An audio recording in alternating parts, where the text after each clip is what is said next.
কারো মোবাইলে যদি 1 লক্ষ ওয়াজও থাকে তা তার কবর আযাব মাফ তো। কারো মোবাইলে যদি কোনো হুজুরের সাথে 100 হুজুরের সাথে একটা ছবি থাকে তো ওর কবর আযাব মাফ তো। এই জন্য দোস্ত, এটা তো বড় বিষয়। বড় বিষয় হলো আমার দিলে জমলো কিনা, আমার অন্তরে কিছু আসলো কিনা, আমি কিছু বুঝলাম কিনা, আমার ভিতরে কোনো ফিকির আসলো কিনা, আমার ভিতরে আমলের বাস্তবায়নের কোনো মানসিকতা হলো কিনা। যদি কোনো প্রেরণাই না জাগে, নতুন করে যদি কোনো উদ্দীপনা না আসে, উৎসাহ না আসে আমলের প্রতি, আখিরাতের প্রতি, তাইলে শুনলাম কি? এমনি তো জানা শরীয়তের অনেক কথা অনেকেই জানে, সকলেই জানে। এই জানাগুলোকে মালুমাত বলা হয়, মানে এমনি জানে আর কি। মনে করেন আজকে 10 বছর যে কোনোদিন 5 ওয়াক্ত নামাজ পড়ে নাই এমন কোন মুসলমানকে যদি জিজ্ঞেস করে যে ভাই বলেন তো নামাজ কয় ওয়াক্ত, তো ওই লোক কি বলবে? 12 ওয়াক্ত। কয় ওয়াক্ত? তাহলে এই কথাটা তো সেও জানে।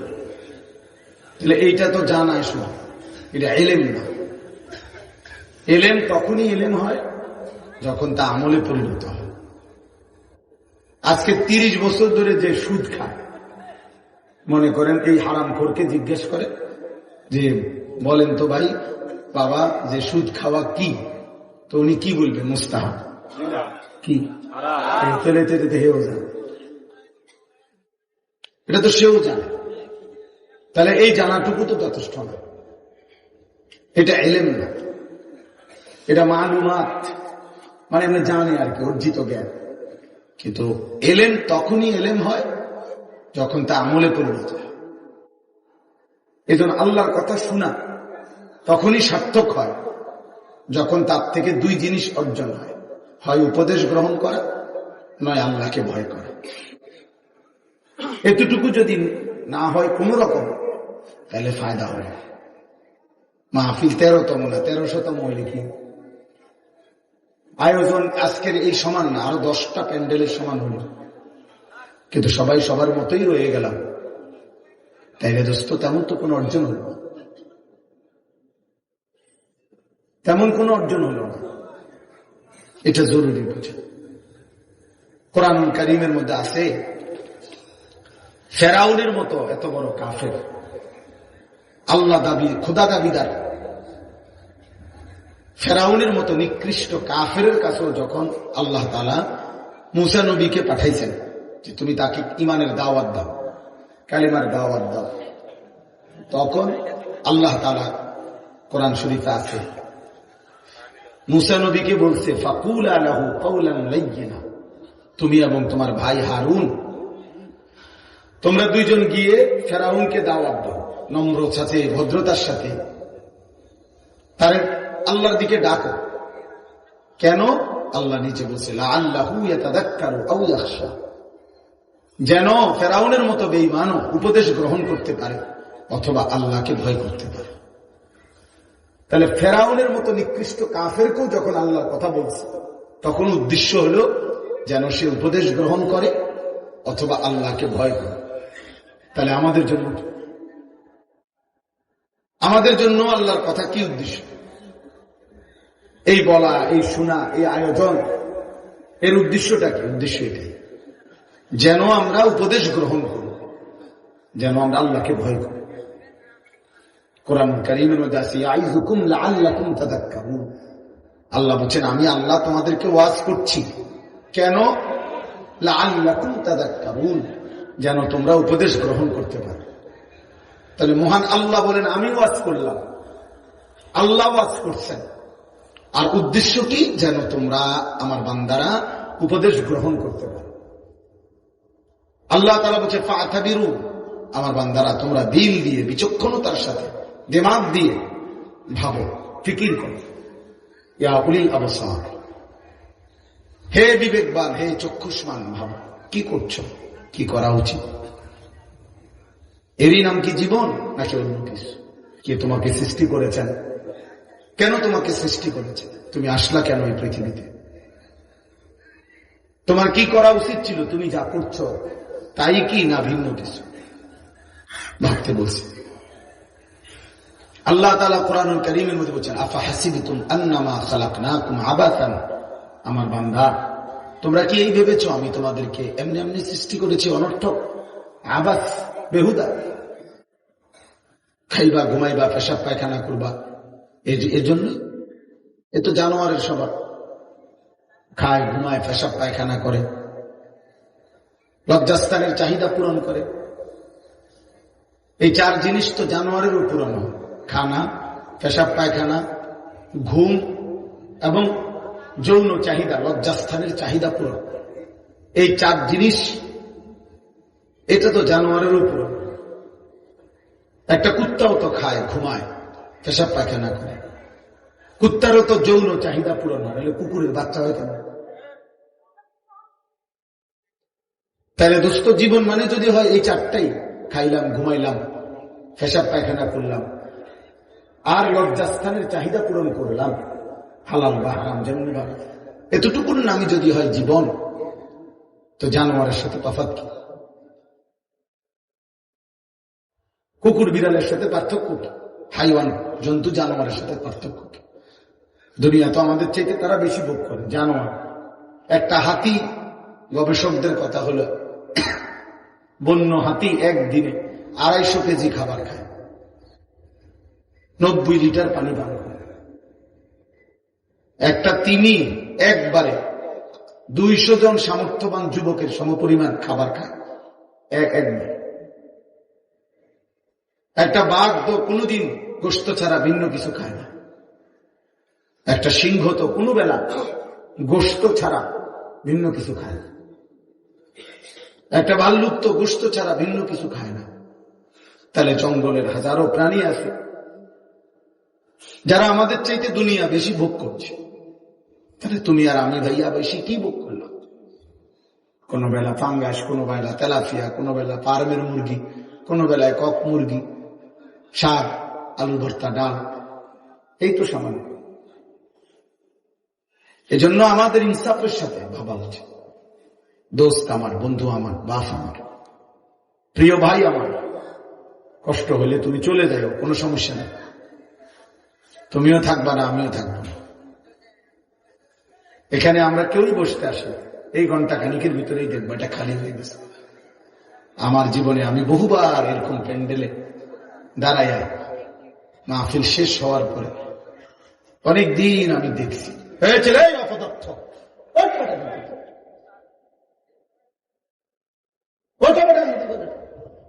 ফালতু কোথাকার বেটে।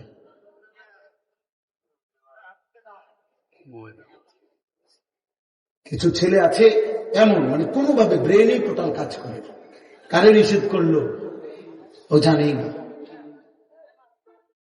আফসোসের আফসোস, ন্যূনতম ব্রেন কোনো কাজ করে। আহা, এই পরিমাণ মাসহুর মানে জাদুগ্রস্ত মোবাইল আজকে তোমাদেরকে সেহের করলে, কোনো মানুষকে জাদু করলে ওর নিজস্ব ব্রেন বুদ্ধি বিবেক কাজ করে না।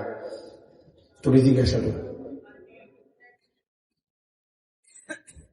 ঠিক অসংখ্য ছেলে তোমাদেরকে মোবাইল এমন মাতাল বিকৃত মাথা বানায় ফেলছে, তোমাদের নিজস্ব আত্মপরিচয় কেন কাজ করে না। তোমার একবারও মনে হয় না যে তোমার সৃষ্টিকর্তা কে, তোমার একবারও মনে হয় না তোমার সৃষ্টি করলেন কে। তোমার একজন নবী ছিলেন, তোমার একটা ধর্ম আছে, তোমার একটা কিতাব আছে, তোমার একজন মা আছে, বাবা আছে, তোমার একটা বংশ পরিচয় আছে, তোমার একটা ধর্মের পরিচয় আছে, তোমার সৃষ্টিকর্তা আছে। তোমাকে তার কাছে ফিরতে হবে। কি করতেছো বাপ?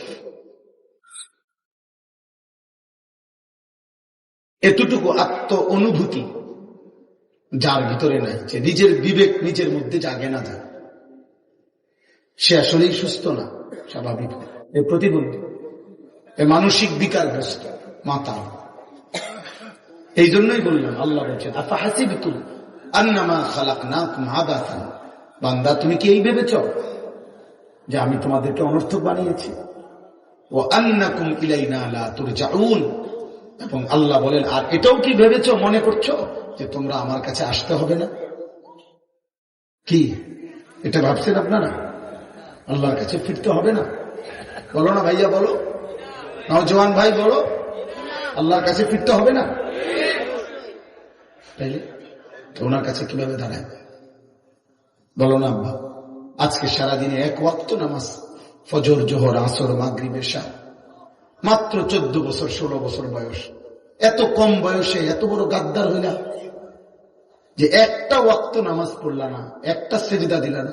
মুসলমানের বাচ্চা এত বড় নিকৃষ্ট হয়? মুসলমানের ঘরে এত বড় বেয়াদব হয়?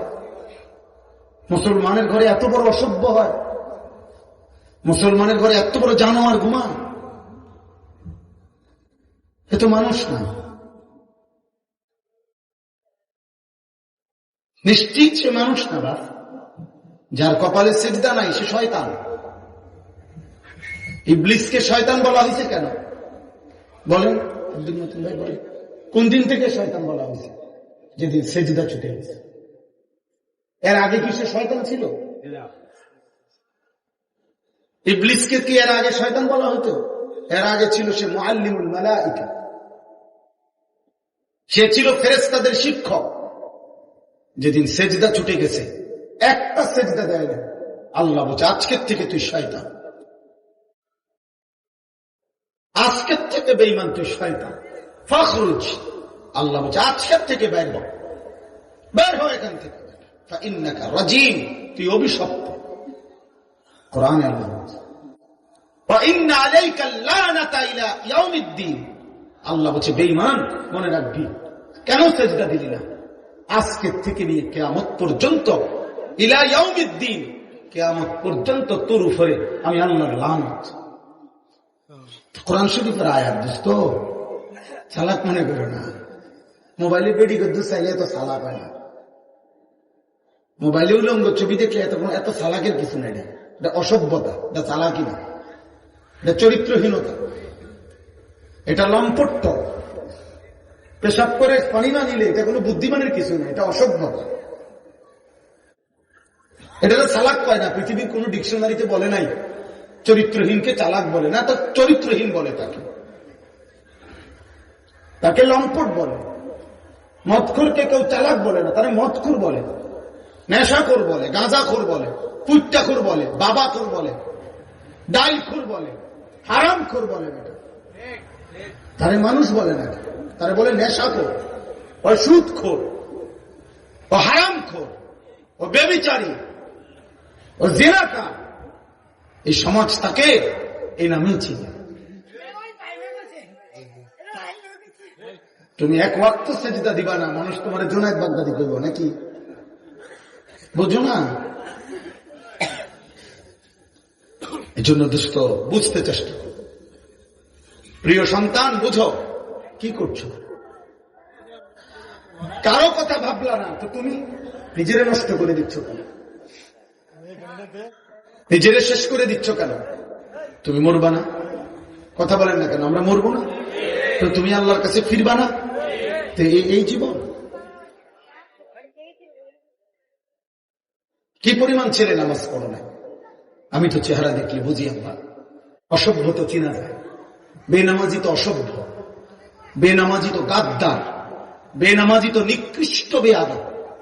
আসমানের নিচে জমিনের উপরে আল্লাহর সৃষ্টির মধ্যে এর চাইতে বড় নিকৃষ্ট কোন বেয়াদব গাদ্দার আর কেউ নাই। বেনামাজি সবচেয়ে বড় গাদ্দার, সবচেয়ে বড় ঘাটতেরা, সবচেয়ে বড় বেয়াদব। কেন বলে? কেন? প্রশ্ন হলো কেন? কারণ সে তো সাধারণ কারো সাথে তেরামি করতেছে না, এ তো এত বড় মহান মালিক, গোটা কায়নাতের মালিক, গোটা সৃষ্টির সৃষ্টিকর্তা, যিনি অস্তিত্বের একটা সেকেন্ড যে আল্লাহর ফয়সালা ছাড়া বাঁচবে না, যার এক একটা নিঃশ্বাস আল্লাহর ইচ্ছায়, যার এক এক সেকেন্ডের বেঁচে থাকা, হুয়াল্লাযী ইউহয়ী ওয়া ইউমীত। আল্লাহ বলে আল্লাহই মৃত্যু দেয়, আল্লাহই জীবন দেয়, আল্লাহই বাঁচিয়ে রাখে। তো যে মালিকের ইশারা ছাড়া এক সেকেন্ড বাঁচতে পারবে না, এত বড় প্রয়োজনীয় আল্লাহ, এত বড় প্রয়োজনীয় মালিক, যার কাছে তার সেকেন্ড সেকেন্ড ঋণী, এত বড় সত্তার সামনে যে গাট্টারামি করে, কি ছোটখাটো বেয়াদব? কি ছোটখাটো গাদ্দার? এই জন্য নিজের পরিচয় নিজে নিয়ে আনি। এই জন্য দুশ্মন তোমাদের, বেঈমান তোমাদেরকে ফালতু কামে লাগাই দিচ্ছে। বলছে তোর যেহেতু জীবনের কোনো বেল নেই, তুই কাজে মোবাইল টিপবে, তুই যেহেতু অপদার্থ, মুতে দিলে মুইতালা জেন দিয়ে সুবিধা হয় না, মুতালা মন চাইলে খারাইও মতে, মন চাইলে বইও মতে। এটা কি মানুষ যাচ্ছে কিনা, রাস্তার পাশ কিনা, আমি এনে ফানি কো, এনে টয়লেট পেপার কো, না মুতে ধরছে আমার ফানি কি তার মুতে তো ফানি। আস্তাগফিরুল্লাহ, আস্তাগফিরুল্লাহ, আস্তাগফিরুল্লাহ, আস্তাগফিরুল্লাহ। মানে বেখেয়ালি বাবা, এই জীবন খামখেয়ালি, এটা জীবন না, এটা সুস্থতা না বাপ, এটা হতেই পারে না। এত বড় গাদ্দারি আল্লাহর সাথে করা ঠিক না। আল্লাহ তাআলা বলছে বান্দা আমি ছাড়বো না। তুমি জানো না বান্দা, আমি শুধু রহমান না, আমি শুধু রহিম নয়, আমার আরো নাম আছে। আল্লাহ পাকের নাম এই দুইটাই তো। আল্লাহ শুধু গাফফার, শুধু গাফুর, আল্লাহর আর নাম নাই। আল্লাহ তো কাহ্হার, এটা তো আল্লাহর নাম। প্রবল প্রতাপান্বিত আল্লাহ তো জব্বার, প্রচন্ড ক্ষমতাধর। আল্লাহ তো যুন্তিকাম, আল্লাহ তাআলা প্রতিশোধ গ্রহণকারী। আল্লাহ তো হচ্ছে আজিজ, মহা শক্তিশালী। আল্লাহ তো হচ্ছে সারিউল হিসাব, খুব দ্রুত হিসাব গ্রহণকারী। আল্লাহ তো হচ্ছে শাদীদুল ইকাব, আমি আল্লাহ কিন্তু কঠোর শাস্তিদাতা। তুমি আমারে কি ভেবেছ বান্দা? আমার এক ঢোক পানির হিসাব আমি নেব, আমার একটা নিঃশ্বাসের হিসাব আমি নেব বান্দা। কোরআন কারীমে আছে সুম্মা লাতুসআলুন্না ইয়াওমাইদিন আনিন নাঈম। আল্লাহ বলছে বান্দা আমার দেওয়া প্রতিটি নিয়ামত আমি আল্লাহ জিজ্ঞেস করব।